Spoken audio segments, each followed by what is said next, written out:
નમસ્કાર દોસ્તો, સ્વાગત કરું છું આપ સૌ કોઈ મિત્રોનું ગુજરાત ગવર્મેન્ટ જોબના યુટ્યુબ પ્લેટફોર્મ પર। સરકારી ભરતીઓ, પ્રાઇવેટ નોકરીઓ તેમજ કેન્દ્ર લેવલની ભરતીઓમાં ઇન્ટરેસ્ટેડ હોય તેવા ઉમેદવારો માટે લઈ આવ્યો છું ફરી એકવાર એક મહત્વપૂર્ણ અને ખૂબ જ સારી મહત્વપૂર્ણ અપડેટ। વિગતવાર ઇન્ફોર્મેશન મેળવીએ એની પહેલાં આપણા ટેલિગ્રામ પ્લેટફોર્મની સાથે યુટ્યુબ પ્લેટફોર્મ પર જોઈન થવાનું બાકી હોય તો દોસ્તો આજે જ જોઈન થઈ જશો, જેથી કરી આવી અવનવી ઇન્ફોર્મેશન બિલકુલ ફ્રીમાં તમને મળતી રહે। હવે દોસ્તો આજે જે મહત્વપૂર્ણ અપડેટ લઈને આવ્યો છું જે છે ગુજરાત પોલીસ વિભાગની ભરતી। એલઆરડી ભરતીના અંદર ખૂબ જ મોટા ફેરફાર કરવામાં આવ્યા છે। લોકરક્ષક ભરતીના અંદર ખૂબ જ મોટો ફેરફાર કરવામાં આવ્યો છે। સંપૂર્ણ નિયમો બદલાઈ ગયા છે। રિક્રુટમેન્ટ રૂલ્સ હવે નવા શું થઈ ગયા છે તેની સંપૂર્ણ જાણકારી તમને મળશે। એની પહેલાં ફટાફટ એકવાર આ વિડીયોને લાઈક કરી દો। દોસ્તો, લોકરક્ષકના વિવિધ સંવર્ગોની જે સંયુક્ત સીધી ભરતીથી પરીક્ષા પદ્ધતિ છે તેના અંદર મોટો ફેરફાર થયો છે। લોકરક્ષકની ભરતી અંતર્ગત લેવાતી શારીરિક કસોટીમાં હવે દોડ ફક્ત નિયત સમયમાં જ પાસ કરવાની છે, તેના કોઈ પણ ગુણ ગણવામાં આવશે નહીં। તો પહેલાં શું હતું દોસ્તો, શારીરિક કસોટી લેવાતી હતી, તેના ગુણ ગણાતા હતા અને નિયત સમય એટલે કે પહેલાં એવું હતું જો સમય નિર્ધારિત છે એના કરતાં ઓછા સમયમાં તમે ફિનિશ કરી તો તમને માર્ક્સમાં પણ ફાયદો થતો હતો, પરંતુ હવે સંપૂર્ણ નિયમો છે દોસ્તો તે બદલાઈ ગયા છે।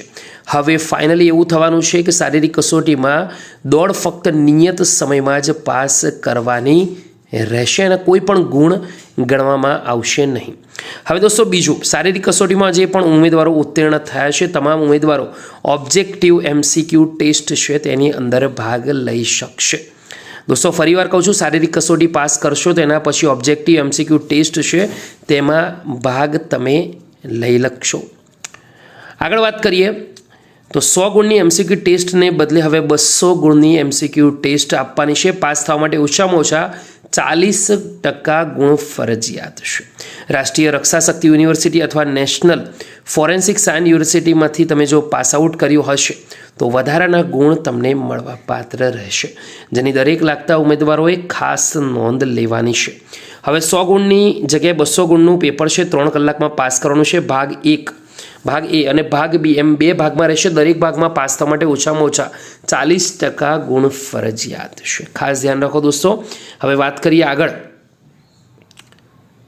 કે પાર્ટ એની અંદર રિઝનિંગ અને ડેટા ઇન્ટરપ્રિટેશન, ક્વોન્ટિટી એપ્ટિટ્યૂડ બંને વિભાગ 30 માર્કના, જ્યારે કોમ્પ્રિહેન્સિવ ગુજરાતી લેંગ્વેજ છે 20 માર્ક્સનો, એમ 80 માર્ક્સનો પાર્ટ એ। પાર્ટ બીમાં ધ કોન્સ્ટિટ્યુશન ઓફ ઇન્ડિયા 30 માર્ક્સનું, current affair, science technology, general knowledge 40 અને હિસ્ટ્રી, કલ્ચરલ હેરિટેજ અને geography of Gujarat and Bharat એનું 50 રહેશે, તો 120 ગુણનું રહેશે। એમ થઈને 200 ગુણ રહેશે પાર્ટ એ અને પાર્ટ બી ભેગા થઈને। તો સૌ કોઈ મિત્રોએ ખાસ ધ્યાનમાં રાખવાનું છે। આગળ વાત કરીએ દોસ્તો એપેન્ડિક્સ 2। હવે દોસ્તો અહીંયા વાત આવશે physical efficiency test. Physical efficiency જે ટેસ્ટ છે જેને PET કહેવામાં આવે છે તેના અંદર મેલ કેન્ડિડેટ માટે રનિંગ 5 કિલોમીટર 25 મિનિટમાં, ફિમેલ કેન્ડિડેટ માટે 1.6 કિલોમીટર 9.5 મિનિટમાં, જ્યારે એક્સ સર્વિસમેન માટે 2.4 કિલોમીટર 12 મિનિટ અને 30 સેકન્ડની અંદર પૂરી કરવાની રહેશે। તો દોસ્તો છે આ વિગતવાર ઇન્ફોર્મેશન। હવે થોડા આગળ વાત કરીએ ફિઝિકલ સ્ટાન્ડર્ડ PST। તો જે પણ ઉમેદવારો ફિઝિકલ એફિશિયન્સી ટેસ્ટમાં પાસ થયા છે હવે તેમણે ફિઝિકલ સ્ટાન્ડર્ડ ટેસ્ટ આપવાની છે। ફિઝિકલ સ્ટાન્ડર્ડ ટેસ્ટની અંદર હાઇટ મેલ કેન્ડિડેટ અને ફિમેલ કેન્ડિડેટ, જ્યારે ચેસ્ટ છે ફક્ત મેલ કેન્ડિડેટ માટે રહેશે। તો schedule tribe candidate of Gujarat region, તો એના અંદર 162 હાઇટ રાખવામાં આવી છે અને candidate accept schedule tribe of Gujarat region તો 165 રાખવામાં આવ્યું છે। તો એ પણ તમારે ખાસ ધ્યાનમાં રાખવાનું છે। દોસ્તો આગળ વાત કરીએ ફિમેલ કેન્ડિડેટનું, તો એમાં પણ ST જે છે 150 અને એના સિવાયના જો છે એમનું 155 હાઇટ રાખવામાં આવી છે। તો જે પણ ઉમેદવારો આ તમામ પરીક્ષાઓ પાસ કરશે તેને જ ઓનલાઈન MCQ ટેસ્ટ છે, ઓનલાઈન નહીં ઓફલાઈન રહેશે મારા હિસાબે દોસ્તો, તો એની ટેસ્ટ આપવાની રહેશે। તો આ બધામાં જે પાસ થયા હશે તેને જ ફાઇનલ નોકરી મળશે, તેનું જ મેરિટ બનશે। તો આ છે દોસ્તો વિગતવાર ઇન્ફોર્મેશન। આ વિડીયો ગમ્યો હોય તો એકવાર લાઇક કરજો। ફરીવાર મળીશું એક નવી અપડેટ સાથે એક નવી વિડીયોમાં। ત્યાં સુધી ગુડ બાય, ટેક કેર, જય હિન્દ।